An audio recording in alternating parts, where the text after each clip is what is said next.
Hello everyone and welcome back to the channel. In this video, I want to take a look at the original Intel-based Mac Mini from 2006. Apple initially released a G4 powered Mac Mini in 2005, but as the company transitioned to Intel CPUs, they eventually released a Mac Mini with an Intel Core Duo processor. And that's what I have here.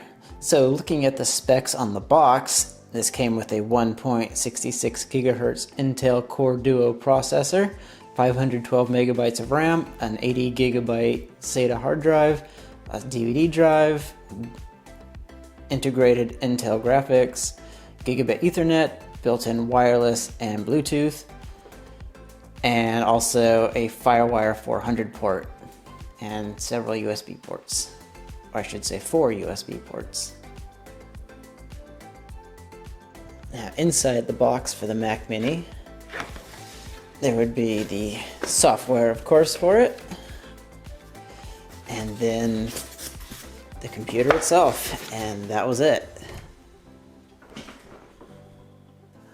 Like all Mac Minis, it does not come with a keyboard, mouse, or monitor. You have to get that for yourself. Now, the Mac Mini wasn't Apple's first attempt at a small computer. That honor would go to the G4 Cube. But the Cube was a commercial failure for Apple, and it took them a few more years before they came up with the Mini.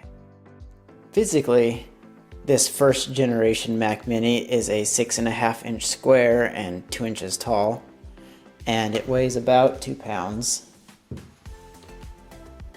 On the front, it has the slot loading DVD drive and a power indicator light. And the sides are bare, and the back has all the input output. Going from left to right, we have the power adapter, gigabit Ethernet, FireWire 400, DVI for video, 4 USB 2.0 slots, and audio.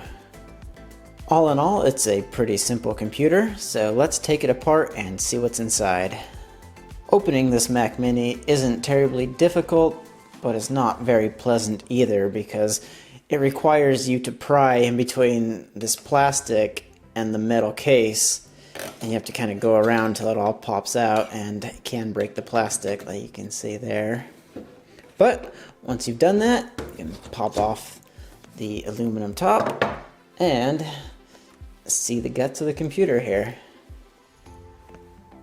Looking at the internal components here, starting from the front, we have the CD drive with its open slot here, the internal speaker that all Mac Minis come with, the CMOS battery, and coming around to the right side, one of the wireless antennas, and you can just see the hard drive down there. And on the back, we've got the other wireless antenna, and then not much to see on the left side except the CPU fan. I'm going to take the CD drive off so you can see the rest of the components on the Mac Mini.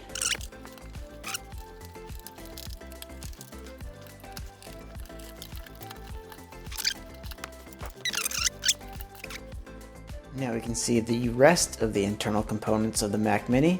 So up top here we have the RAM, and here is the wireless card, and below that is the CPU. These first generation Mac Minis were unique in that they have a socketed processor, so they can in fact be upgraded, and I've already done that in this one. So with that quick look at the inside of the Mac Mini, I'm going to put it back together and turn it on. Initially, the Intel-based Mac Mini came in 3 models, and the only difference between them was the CPU.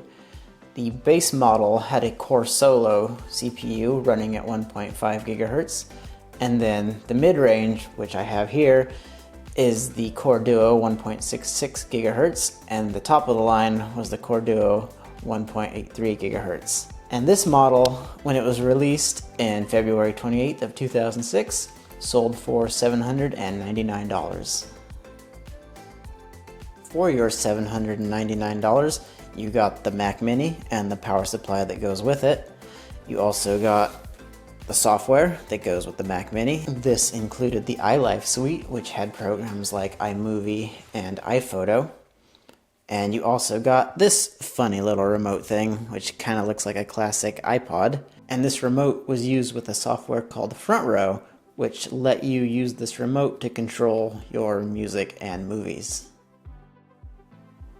I mentioned earlier that it's possible to upgrade the processor in this Mac Mini, which is unique among pretty much almost all Mac Minis except the 2006 and 2007 models. I had upgraded this one in the past to a 2 GHz Intel Core 2 Duo processor instead of the original 1.66 GHz Intel Core processor. I've also upgraded the RAM to 4 GB, which is not possible with the base Mac Mini.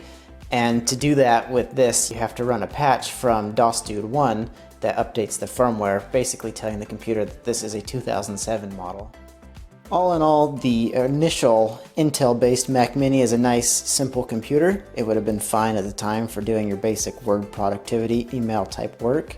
It's a fun little computer and got the ball rolling for a long line of Mac Minis, which continue to this day with the recently released M2 Mac Mini.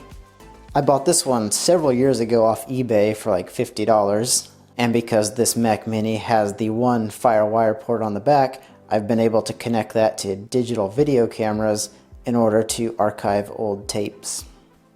So not bad for a 16-year-old computer, and it obviously got the ball rolling for Apple and its successful Mac Mini line. So I hope you've enjoyed this look at the initial Intel Mac Mini, which got the Mac Mini line really started. I hope you've enjoyed the video, and I'll see you on the next one. Bye.